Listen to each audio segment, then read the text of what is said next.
Hi, everybody, and welcome back to the Time to Calibrate podcast. This is episode 31. I am Bob Allaby from the Time to Go Travel and Timepieces YouTube channel. I am joined by co-host, freelance writer, and brand director of Isotope Watches, Mark Levesque. Unfortunately, we do not have Brent Robillard on the show today. He had some prior things that he had to attend to today, but today we do have one of our favorite guests, producer, organizer, and creator of the Timepiece Show, as well as the new Timepiece World Awards, Jason Hutton. Welcome to the show, Jason. How's it going? Thank you so much. Having a great morning. It's been pretty busy, but always a pleasure to join the Time to Calibrate crew here for a podcast. Glad to have you. So, as is customary for the show, wrist checks to kick things off. What's on wrist today, Jason? I am wearing the Grand Seiko GMT Lake Shosho. One of my favorite pieces. It's just got like this brilliant kind of subtle but stunning blue dial. A lot of silver coming through. I really like it. This is a beautiful watch, and I enjoyed it a lot. Mr. Mark?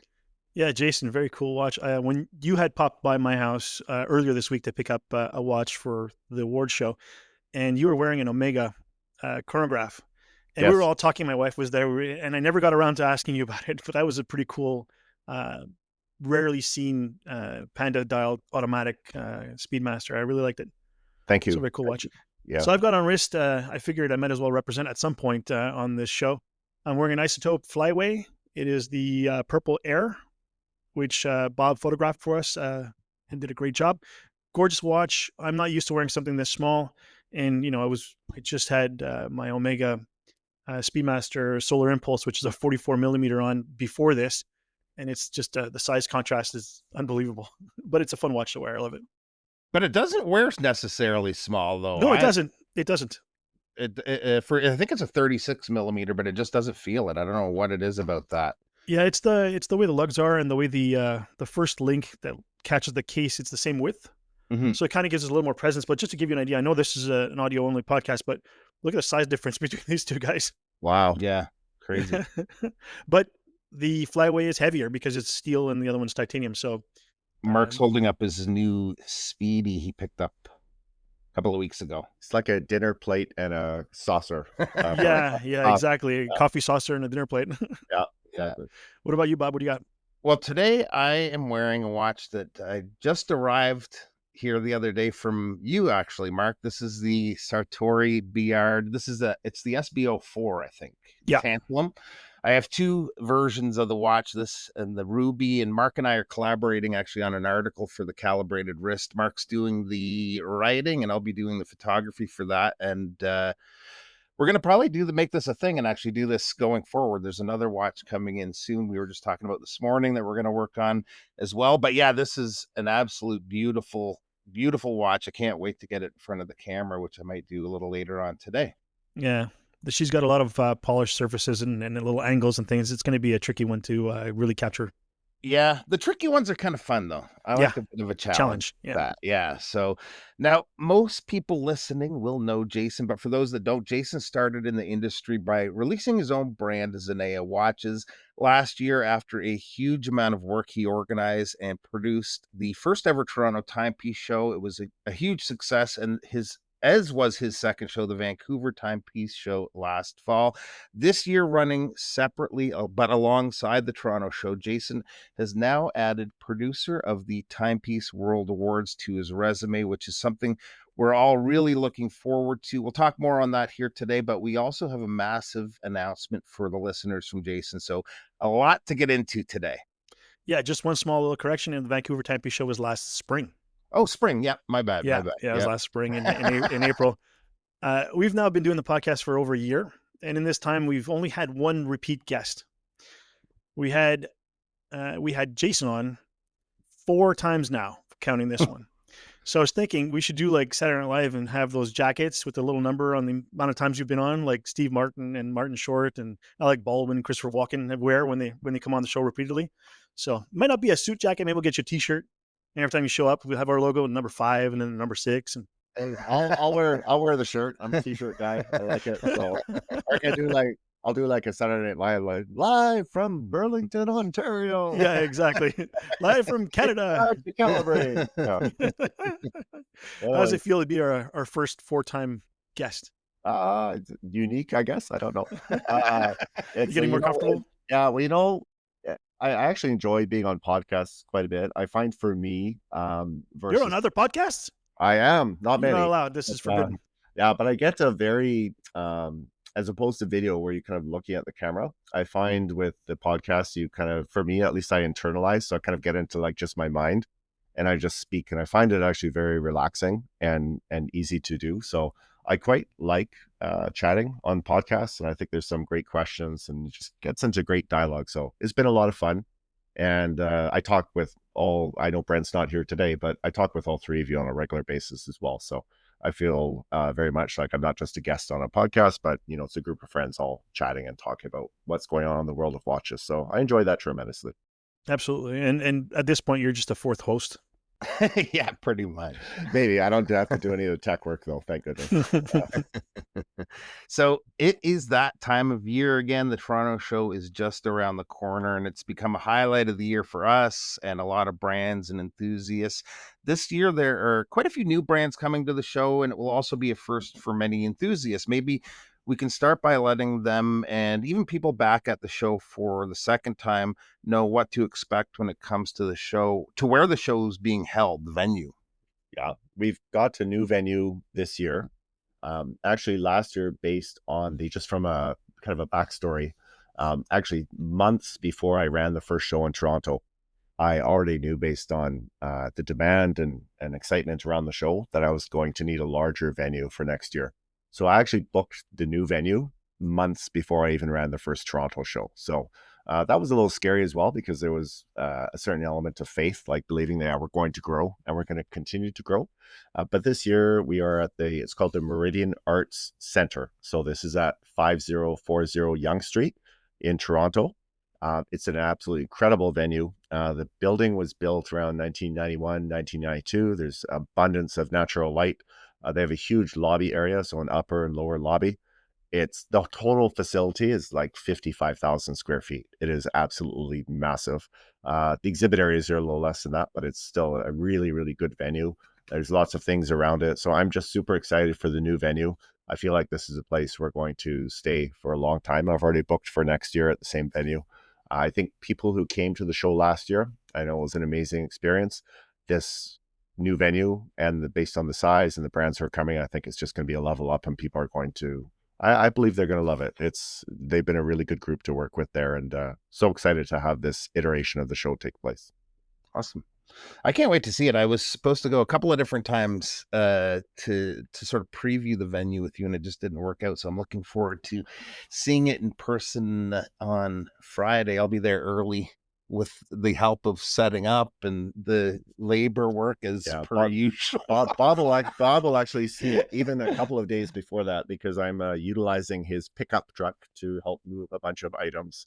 You guys have to do a Costco run. It's now the Costco run is going to be the easy part. Yeah. I sent a video last day just showing how many boxes were there. It's unbelievable. Last year there was a lot, but the show is almost double the size in terms of number of exhibitors and expected attendees. So there's a lot of material and just a lot of movement of items that takes place in the days coming up to the show. Well, I joined the gym after the Vancouver show, so I'm ready for it. Very good. The three of us, I say the three of us, it's the two of us here, but Brent would be included in this, but we get to experience a lot of the process you go through to make the show, and now the awards happen. It is something you often maybe vent at times or elated, depending on what the situation is at times, but is it something where it gets easier the more shows you've done? Just the whole process? The short answer to that is yes. But not being one to shy away from a challenge. There's always new challenges. For the show specifically in Toronto this year, we have a new venue. The layout is different. We have a lot more exhibitors. So although certainly I've learned from the process of the first one, we're figuring out the nuances in terms of the new venue, in terms of dealing with more exhibitors. Also, with the Timepiece World Awards being produced as well, that's added a definitely deeper layer of complexity to the whole logistics piece. So, yes, you do learn, and it gets a little easier. There's always things that behind the scenes kind of go sideways, or you need to navigate through. There's been, I would say, even today, there's probably been at least 3 to 4 that I've had to kind of, things went a little, not sideways, but I just had to attend to that I wasn't expecting. So it gets a little more challenging, but this is okay. This is part of organizing a show and, staying on top of things and hopefully making the experience amazing for all the brands who show up and, as importantly, all the attendees who take time out of their schedules to attend as well. Yeah, Brent, as we know, is not here. He has given us questions to ask, and we're going to go through them. I'll do a few, Bob will do a few, and here's Brent's first question. I'm sure Toronto 2024 was a steep learning curve. I know you were much more relaxed come Vancouver. However, I'm also sure that even with experience, there are challenges that arise out of the blue. You just said you had a couple of calls today. How do you handle the unexpected? What are some of the things John Q. Public would never think of that would occur? That's a great question. I think it's a little difficult to answer just because every challenge that comes up is unique. I think the biggest thing, though, that people maybe don't always appreciate is, especially coming up to the show, is how time sensitive some of the requests are, or how little time you have to respond to something. So to give you, I was doing a bit of travel recently, but like last night, I went to bed reasonable hour last night, but the days before, most evenings I was going to bed at like 1 or 2 in the morning, and I was working up until I went to bed. Like, there's just so many hours, and you just have to stay on top of things and keep working. As well with the shows, because you're dealing with brands from all over the world, from Asia, from Europe, from North America. You have to accommodate to a certain extent to manage the time zones. So it's very common for me to be having, dialogues or discussions with a brand, and they might be in Hong Kong or Singapore, and I'm talking with them. And sometimes we just switch to a live call because it's easier. It's like 1 a.m. in the morning. So this is something that's required, I think, occasionally. And this is you just navigate through it. I love doing it, but it can be pretty punishing from an hour standpoint on your personal schedule. Yeah, I'm in the universe of logistics and supply chain, and that's pretty much been my career, is the dealing with different time zones and the issues that happen in the middle of the night, and the unexpected is always expected. Yes, that's absolutely true. And one thing that it's interesting too, like especially the European brands, because they tend to be 5 or 6 hours ahead for the most part of Toronto. If I'm productive and I'm sending out various messages, whether it be through WhatsApp, email, etc. When I go to sleep and I wake up in the morning, I usually get up around 6:30. My inbox will be full already with either answers or tasks to happen from the European clients who we work with. And then, so it makes for a very full day right away. But I kind of like that you wake up and you've got all this stuff in front of you that you need to do. I know it sounds a bit strange, but it's the same with me. I work with Jose, right? So Jose's in the UK. So I'll think of things and I'll work on stuff after work hours on his projects. And then he'll answer them while I'm asleep. And I wake up in the morning, I've got all these emails and projects from Jose. You just have to make sure that the people you're talking to understand that they're not going to get answers in real time at those times. But yeah, I totally get that. Yeah. So I know you just came back from Switzerland, and I believe you spoke about the British Watchmakers show in the UK on a previous show of ours. You've been going to a lot of shows. Is there anything you've seen elsewhere that you would like to implement into our Canadian shows and haven't done yet? Like perhaps staggering attendance, breakfast with brands, maybe a photo booth. The last one was a joke. I wrote it out, and then I was thinking, that wouldn't be such a bad idea. You get a photo booth, and then people do wrist shots, and you project that onto the wall, and just the wrist shots keep accumulating. And at the end of the show, you got this giant mosaic of wrist shots. That'd be kind of cool, actually. I like that idea. I have to look at that next year for Toronto. That'd be cool. It would be. The one advantage we have with the Toronto venue is it's quite large. So we have a few opportunities to do some creative things like that. Certainly having the photography set up and the lighting available. That's something we do not have this year, but I think it has value, especially for content creators. One thing we do have that's new is we actually have a dedicated area for a media lounge as well. So, very cool. I was about to ask about that. Good. We've actually got 3 stations, and they're curtained off, so there's a little bit of privacy there. so people can come in and film or have a chat. And sometimes it's a little more relaxed to do that outside of the show setting. So we have availability of those to all brands and all media. A couple of them are by appointment, so you can book time. The other one is basically open, and if it's available, you can pop in. So we're doing some new things this year. I think as the show continues to evolve and grow, we're going to do some creative things. For me, the goal of the show has always been engagement and having people who take part love the show and enjoy it. And that operates on two ends. There's brands and there's attendees. So I think anything that contributes to the positive experience for either of those two parties, I'm always supportive of, and we're always looking for creative ways to do things. So I love the idea though with the like poster in terms of the wrist shots in like a nice kind of almost studio setting. So I yeah, mosaic kind of style. Put them all on the wall. Yeah. That media center, are you going to have a door that locks on the outside? Because I know of one media dude I'd love to put in there and lock the door. No locks, unfortunately. No locks. But it's a big venue, so if you don't like that media dude, you can wander off to another area of the venue. You aren't talking about me, are you, Mark? No, not at all. You know who I'm talking about. I do.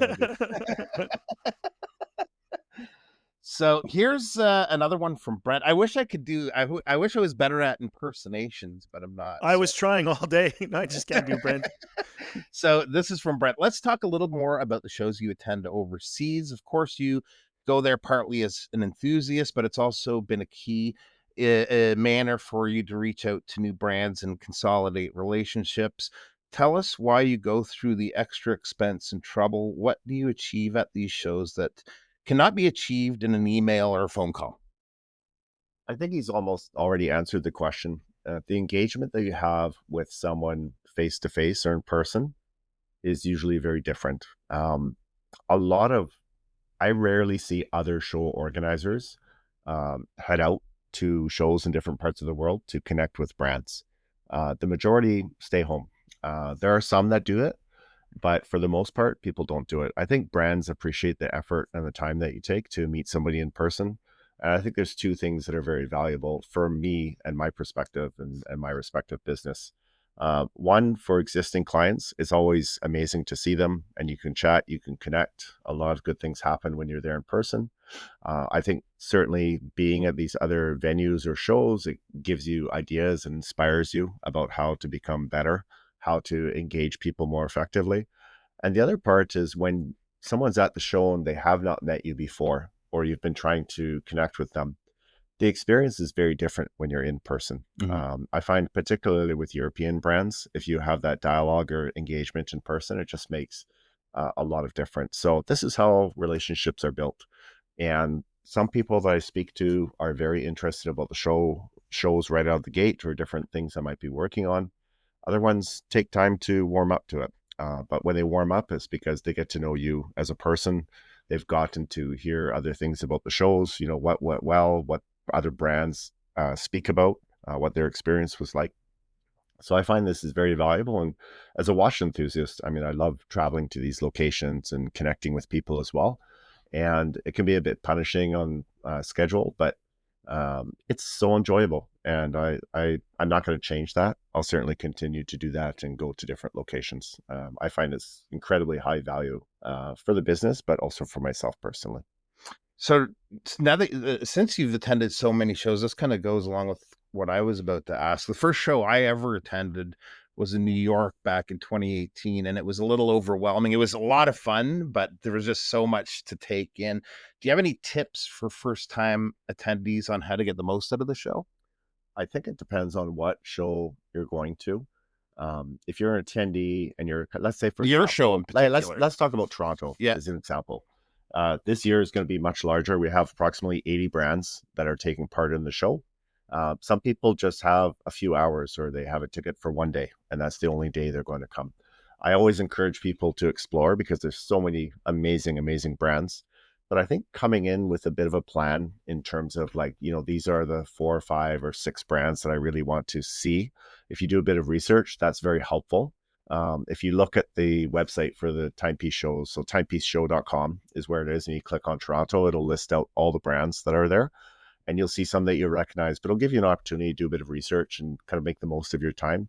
but I always encourage people to explore and chat with people. One of the things about the Toronto show and the Timepiece Show series in general is there's a lot of independent brands. So you'll get the opportunity to meet the founders, the creators, the inspiration, or very senior people behind the brand. And dialoguing with those individuals can be pretty inspiring. And it's amazing to hear their stories and their passion for horology. So everyone who's never gone to a watch show before, that's one of the things you'll take away from it.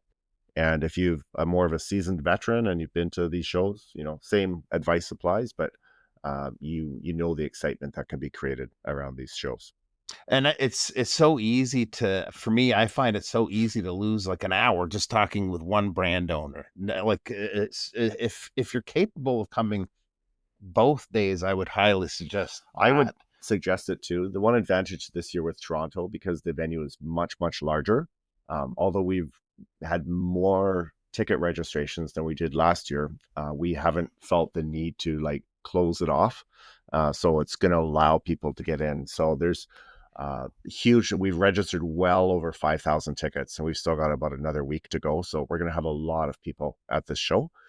Saturday is going to be incredibly busy. Sunday will be busy as well. But if you've only registered for one day, most people of those individuals are on Saturday, and you have the time, I would highly recommend you grab yourself a ticket for Sunday as well, because you will need it if you really want to explore and talk to all of these brands. There's so much amazing product and so many amazing people there, and we've got some great talks happening and so many things. You really need the full 2 days to truly appreciate it. Yeah, absolutely. And just to circle back to what you said about visiting your clients, in a past life, I was a trainer for agents and salespeople in the supply chain logistics. And oftentimes it's very easy to sit at your desk and make cold calling and sending out a bunch of emails using MailChimp and all these other technologies, but nothing changes a relationship with someone until you meet them in person. And, oftentimes I would, if someone said, oh, the client wants me to come and see them, say, yeah, absolutely. Get off your ass, go. Because that relationship changes immediately when you're in person. These clients often get solicitations over the phone, by email all the time, and they just dismiss them, right? Where oftentimes when you're making cold calling, you don't even get past the gatekeeper. But if you get to meet the right person in person, it changes everything. And if you're going to visit them at a show where they're displaying their wares and you show interest in their wares, they get excited and they want to show you how cool their stuff is. I'm telling you that what you're doing is the right way to do it. And there's nothing, I can't tell you how you could do it better. I think this is fantastic. Again, meeting people in person to do this is the way to go. So I still consider myself a show novice, but I've attended a couple of new shows, and as an exhibitor and as a participant over the last year or so. And shows like the Wind Up in New York City have grown so large that many enthusiasts feel they don't have enough time with the brands. Now, you mentioned, Bob, that you can easily spend an hour with a brand. That cannot happen at the New York Wind Up. And the same thing with the brands. They don't feel that they can connect with the enthusiasts because there's lineups for people to see. And enthusiasts standing there and there's 3 people behind them trying to grab at the same watch. Will you eventually cap the number of brands presenting at the Timepiece shows to limit that? It will be capped based on capacity within the venue. I'm a firm believer, though, when you have a venue, even if it's a large venue, to me, I'll say like a medium to large show, to me, the ideal size in terms of number of brands ranges from around 55, 60 to the upper end of around 100, 110 at the most. So the bottom line is, yes, I will have a cap eventually. Probably anticipate next year with Toronto, we'll be at around like 90, 95 brands, probably based on plans for next year. I think I'm going to keep it at that level, though. I don't want to create smaller tables and just pack in more people. I want to create an amazing experience. And that's keeping that probably at about 90 or 95 brands for that venue for Toronto particularly. Yeah, that was one of the complaints that Jose had last year when he did the New York Wind Up. It was so large. And of course, the bigger brands like Fortis and the larger company brands wanted to be closest to the front door. And then they put Isotope and the smaller independents way in the back.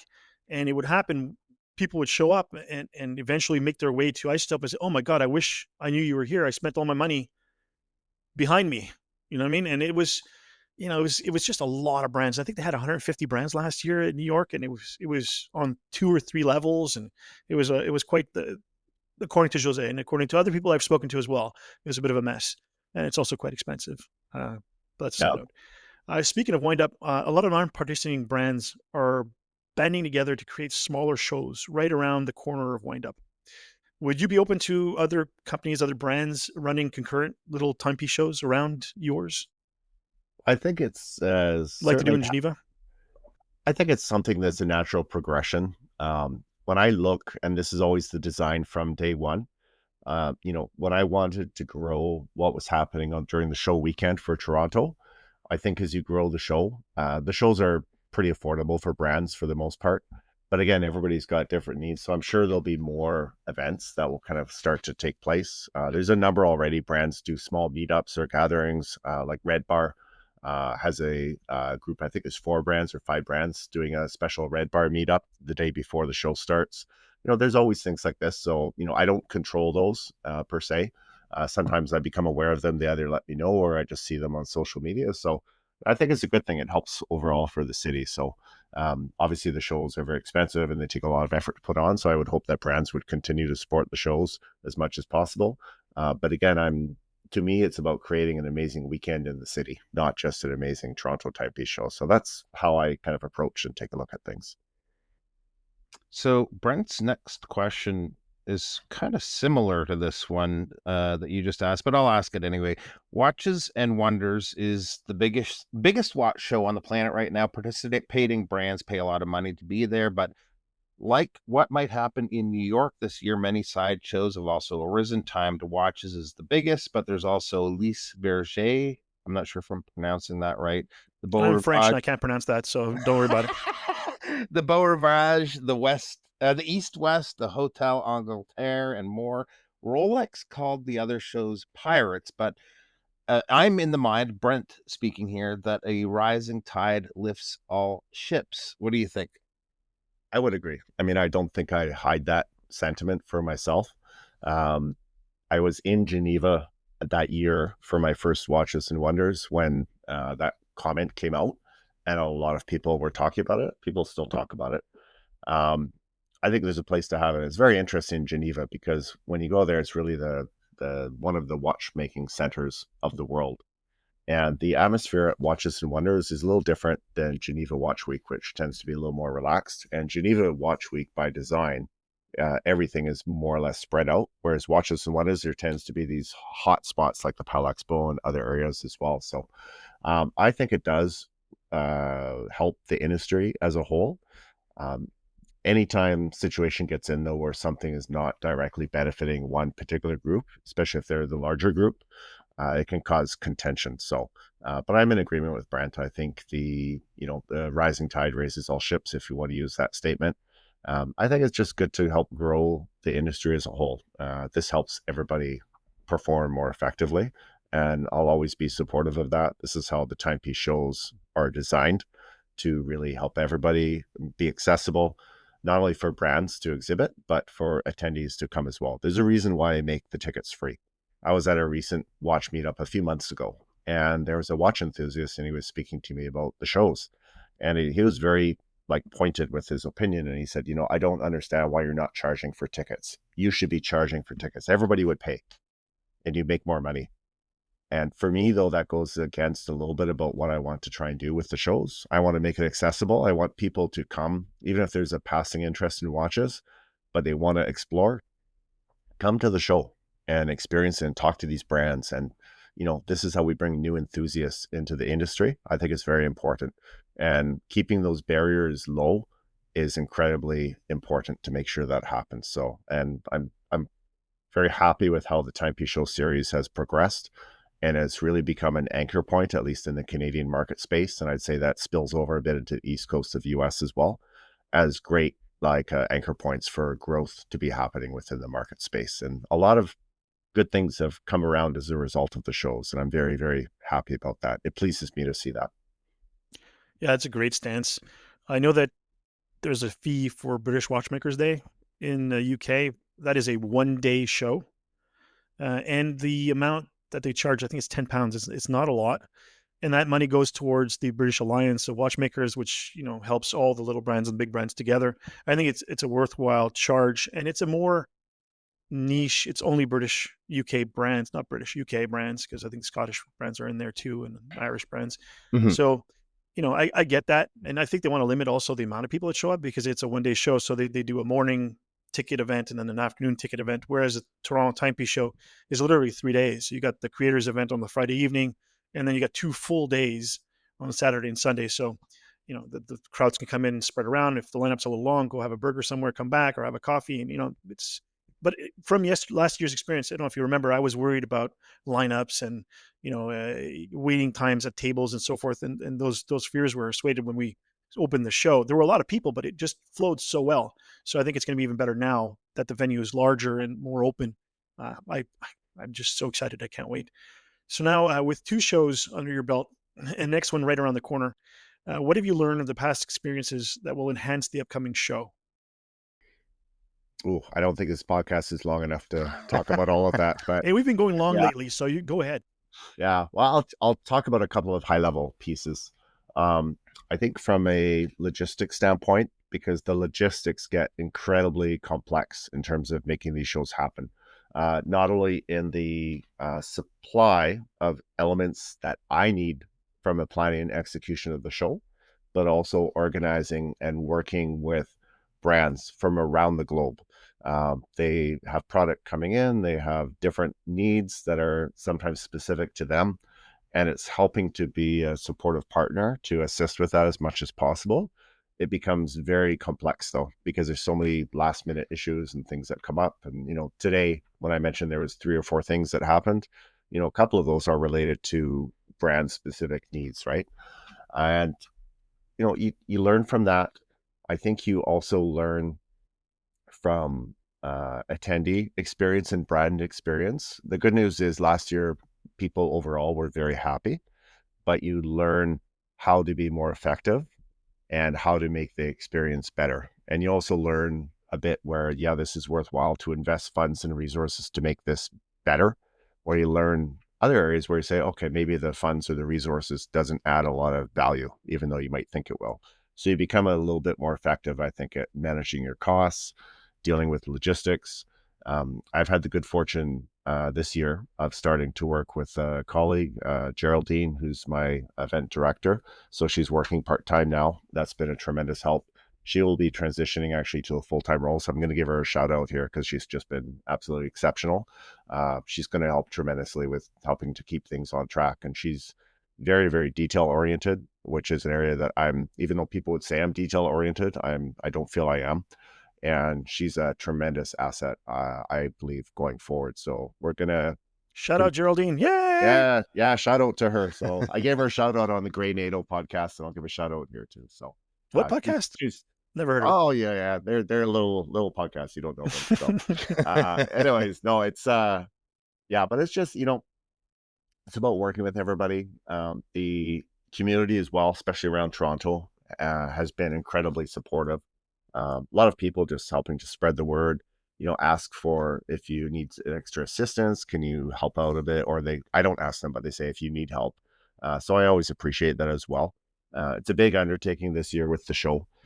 We have about a dozen staff on site throughout the weekend. So it's a lot of people doing everything. And the awards in particular, there's a lot of new roles there that we did not have last year. And so that's added a lot to the complexity from a planning standpoint. But you learn from every show, and you also learn to evolve and just keep an open mind and see things that work well. Even your idea at the beginning of the podcast, so you should do a little a studio, and you could take the picture and then maybe it uploads into a shared server or something like that. I think that's a great idea. If you could facilitate something like that, I think it would be a lot of fun. And it's a way for people to stay engaged with the show. Absolutely. And it would be pretty cool, seeing your own wrist shot on the big screen along with all the other wrist shots and making a mosaic out of that, and maybe making that into something we can print and put into a frame for next year. Someone could win it, or I don't know, whatever. This is getting expensive, Mark. I don't know. Yeah, but what you do is you do a draw and people pay $1 for a ticket or something and you make some money. Anyways, we can talk about this off air. Oh, yeah. Is there anything you've liked to have done differently for this coming Toronto Timepiece Show, but just ran out of racetrack due to all the work you've been doing putting into the awards banquet? I wish I could clone myself 2 or 3 times over. That would be helpful. Maybe clone Geraldine 2 or 3 times over. That would also be helpful. I think just time this year has been incredibly compressed from a timing standpoint. I think we're in great shape right now, but the last few months have just been so tight from a timeline standpoint. It's been really challenging. And, I can't change that. I think we're doing what we're doing, but I wish I just had more hours in the day sometimes to attend to these things. So one thing I just got to say, a little thing to Geraldine, you're fired. We had a little running joke at the Vancouver show last year where we fired each other quite a number of times. So I wanted to get the first firing in here today, but she's not here to defend herself or to fire you back. We're gonna have to fix that. She'll look after her during the show. Just so all the listeners are aware, both of them are on like a performance improvement plan right now, including Bob. So I actually, you guys aren't going to be able to see this, but I'm holding the award that's going to be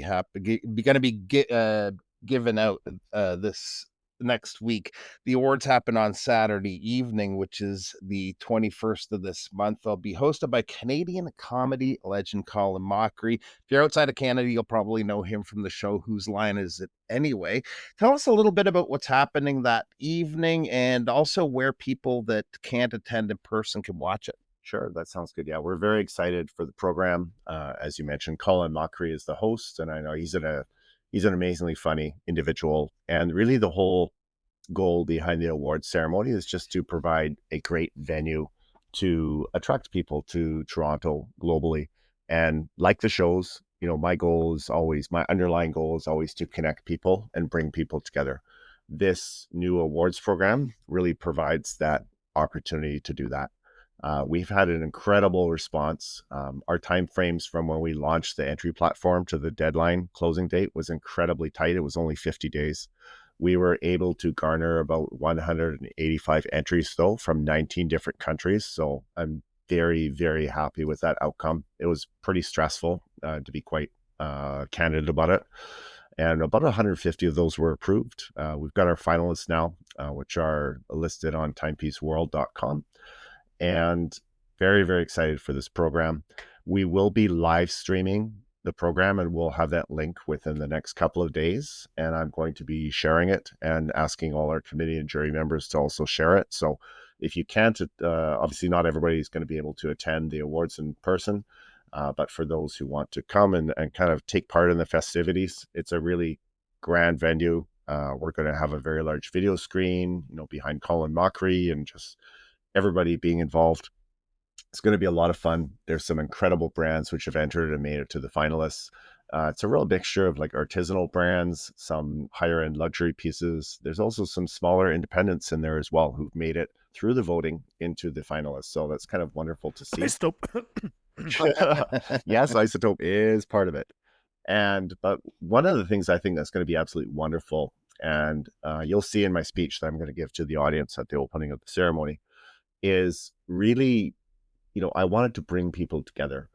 For the finalists, we have brands from the US, from, Canada, from all over Europe, from all over Asia.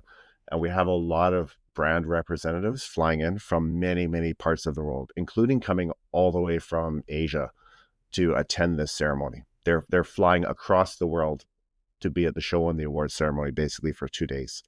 And to me, that's an absolutely beautiful thing. And you're going to get to meet these people and, because they'll be around Toronto for the weekend. So I'm very, very excited for what the future holds. And I think the industry is as well. So I'm really looking forward to this. It's been a lot of work, but it's all going to come to fruition on the Saturday evening. Start time will be 7 p.m. For a reception. And then the actual ceremony will start at 8. It's not really open to the public at this time, but the public will be able to enjoy it. So we're very, very excited about it. Yeah, I can't wait for that. It's going to be really cool. We just have to figure out how Colin Mockery can come and be a guest on our podcast. Yes. He probably would. So I'll put in a good word for you. So I've got his email now, so I can talk to him. The only thing is he's not allowed to be funnier than me. Yeah. So I don't know.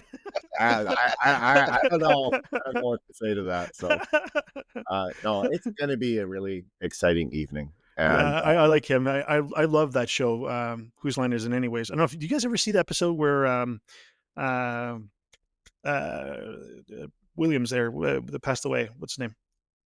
I'm having a memory Robin fart. Williams. Yeah, Robin Williams was on an episode. Oh, I never seen that. No. Yeah, go look it up online. It's very good. Very, very good. Yeah, that's such an amazing show. I remember watching it, and there's so many like funny clips and things that happen, and there's so many short clips that exist now on on YouTube, on Instagram. I think because I've been engaging with Colin a little bit, it's kind of comes up on my feed now. I constantly get things in my suggested accounts. Sure.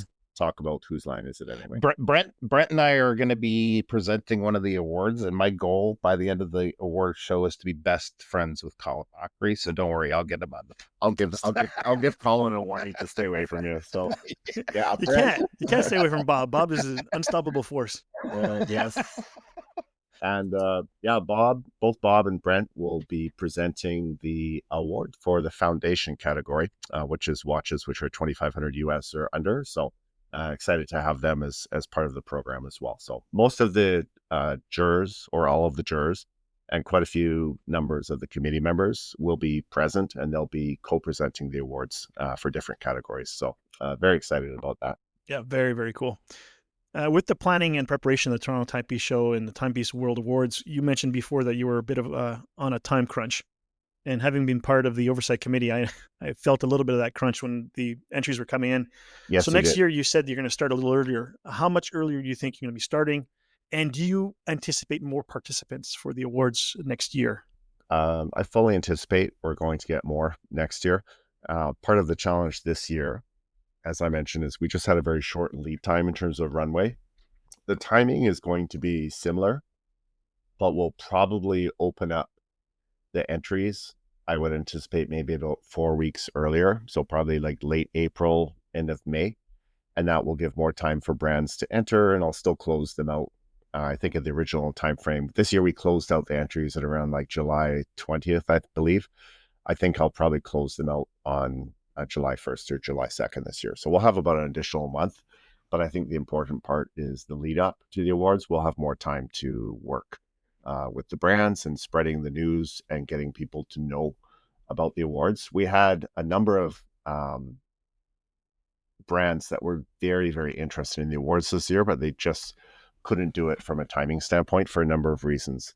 One of the interesting things actually that comes up when you see brands, particularly like old horology or artisanal brands, is they only have a very, very limited number of example pieces, basically, that they can share or use.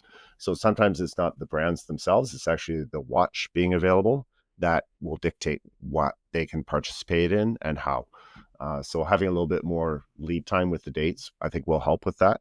And again, I won't drop any names, but there's some big ones that I had extensive discussions with, and in the end, they just couldn't do it this year because they couldn't guarantee that the watch would be available for the jury on the dates that we wanted. But I think it's going to be great next year. And so basically, Rolex, Omega, Breitling, those are the guys you don't want to talk. They weren't going to say anything about, right?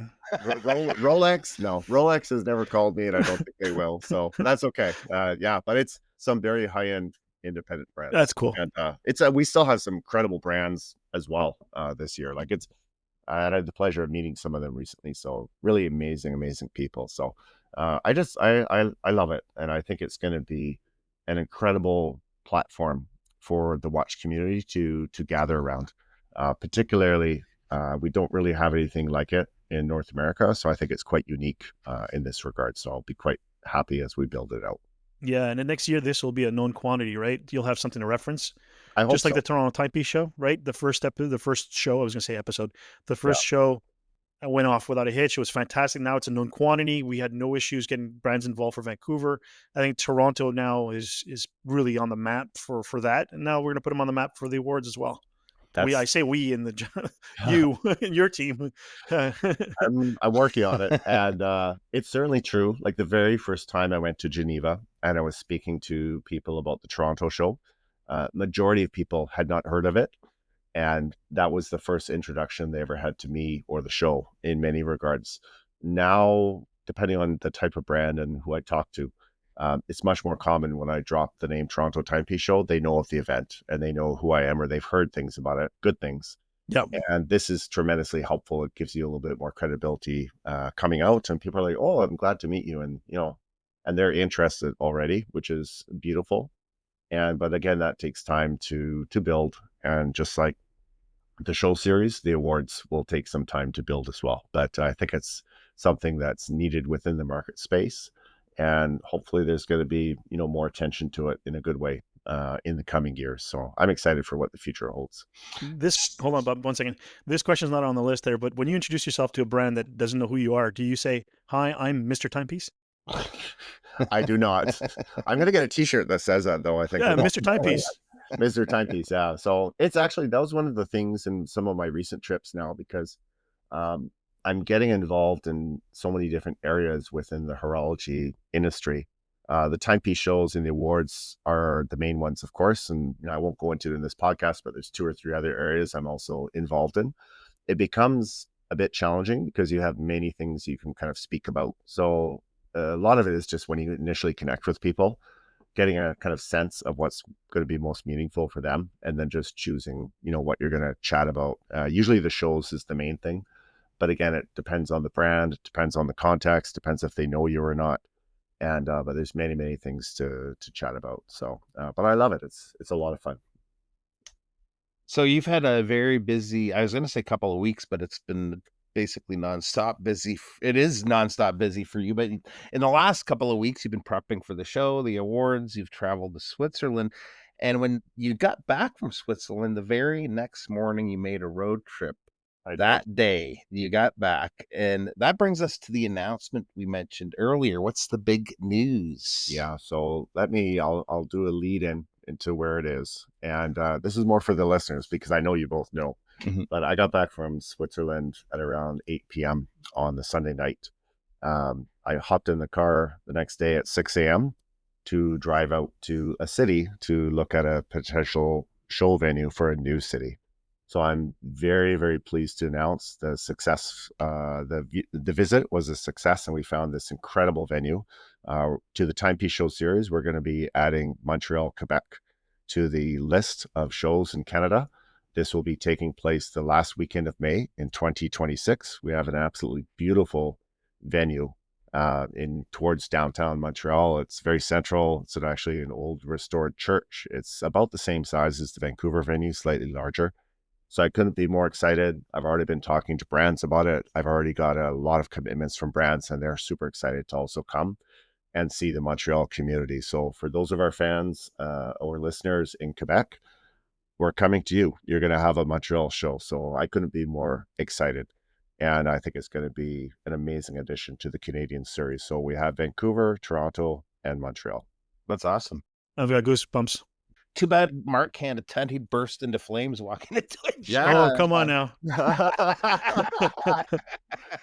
It's not an active church. You might be okay, but you can wear your asbestos underwear and protect yourself. My tinfoil hat.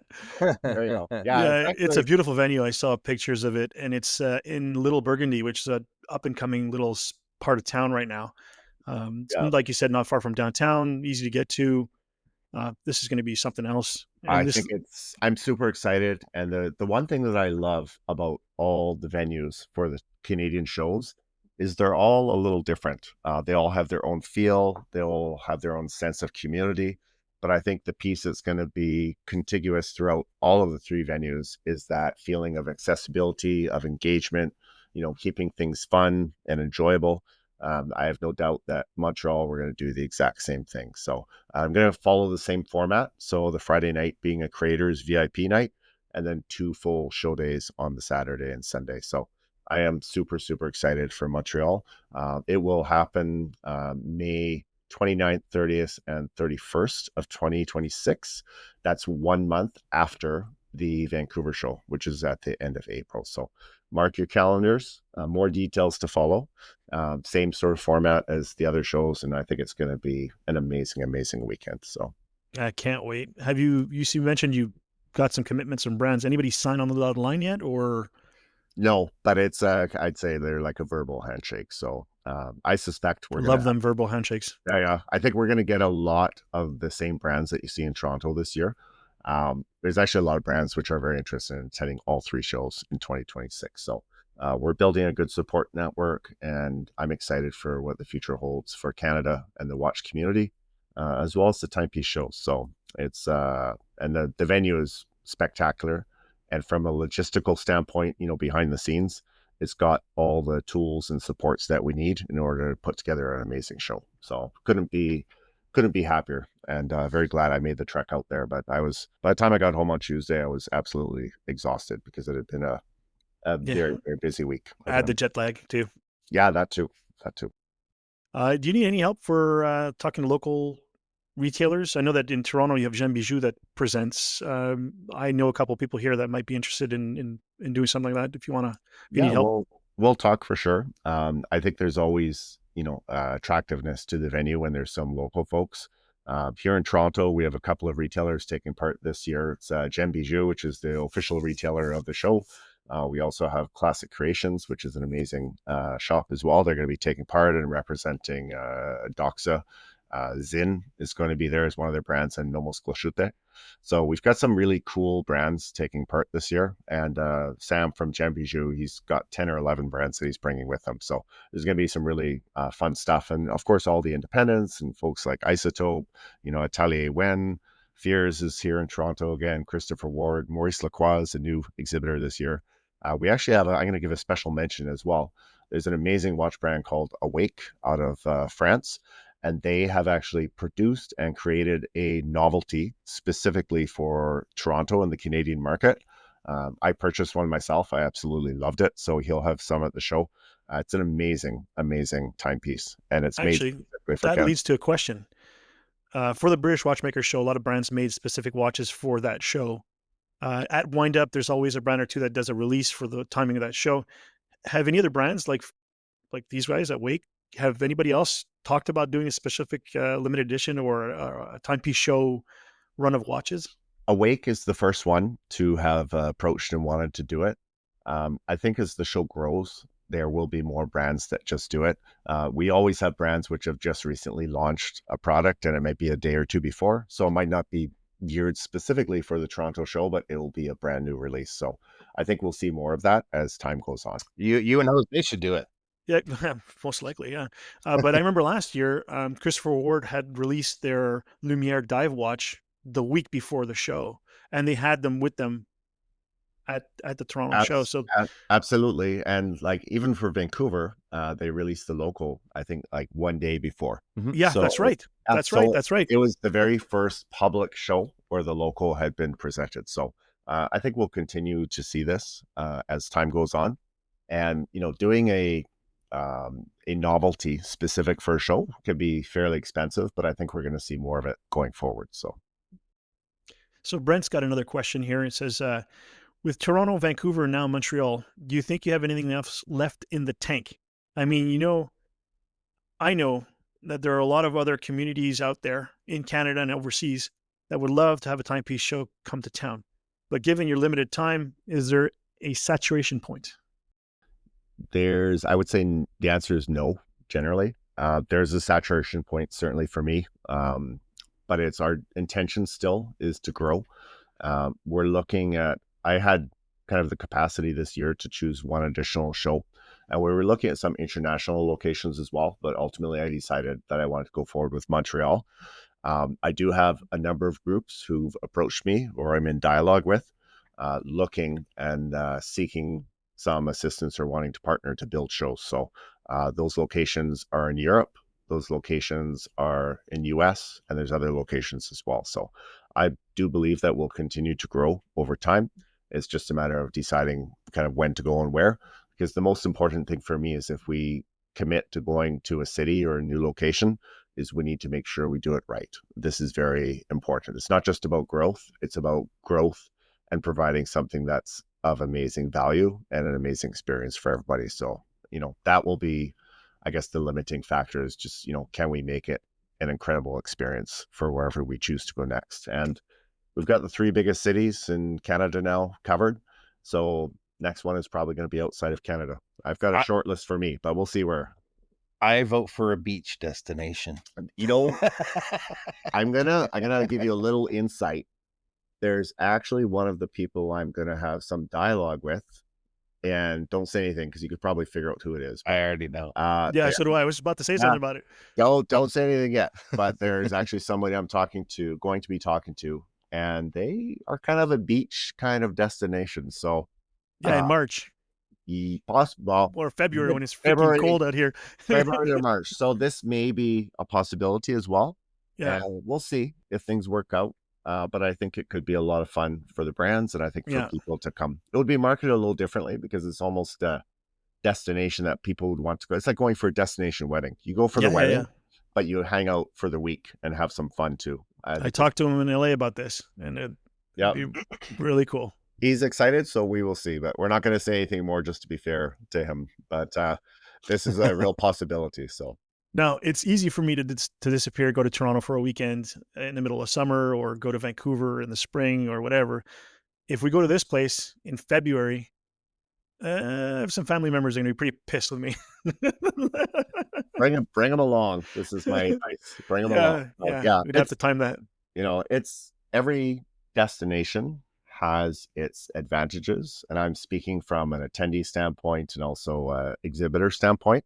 But it's challenging because I've seen it and I've lived it too. A lot of watch brands, they're on the road a lot, and they're truly road warriors, right? And going to a venue that is exciting for them and good for their business, but also is attractive. People want to go there. Sometimes there's locations for different shows and they're not particularly as interesting. And I think those destinations sometimes have a little more challenges recruiting people because it's harder to get to, or it's just not as exciting to come there as a visitor. We're very fortunate. Toronto, Vancouver, and Montreal are all amazing cities, each in their own way. And I think it's very attractive for people to want to come there and take part as a visit as well. So I got another one from Brent. And I'm going to add questions today. What's going on with Brent? I don't know. Seriously. I'm going to add a little bit to his question. The first little bit will be me, and then the next part will be Brent. So other than being a 4-timer on the podcast, this is Brent, given everything you've done and all you've achieved, what has been the most rewarding element? Say being on a show. Being on the show. Yeah, no. Well, yes, I like doing that too. I'm going to speak in a general sense about something that I always love when it happens. And for me, the most rewarding piece, and the piece that I like, is when you're traveling somewhere, like you're at another watch show somewhere else. And this can happen like in Toronto or in Vancouver too. But when it happens outside of Canada, I find it's amazing.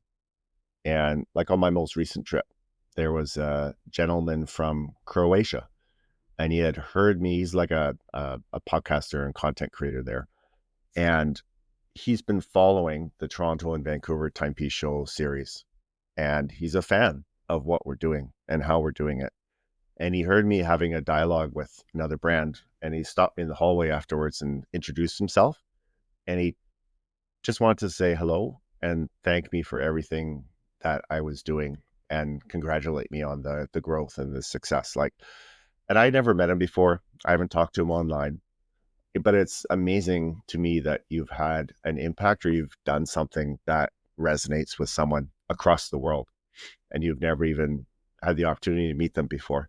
I love being able to have that impact or connection on people. So this is the thing that's most rewarding for me. When someone comes to the show and it becomes an amazing weekend for them, or they just enjoy it personally, that's the most fulfilling thing of what I do. I absolutely love it. And we talk about it a lot in the horology industry, especially the independent horology industry, is the connection and the camaraderie between people within the space. And I absolutely love that. It's the most fulfilling part of what I do. And so that's kind of one thing, but it's one thing spread out over many different instances. So that's an amazing thing for sure. It is.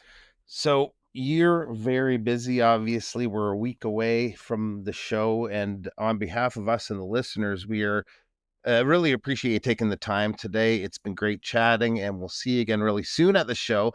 Thank you so much for all the hard work you do to make it happen, and thank you for coming on today. It's my pleasure, and look forward to visit number 5 sometime in the near future.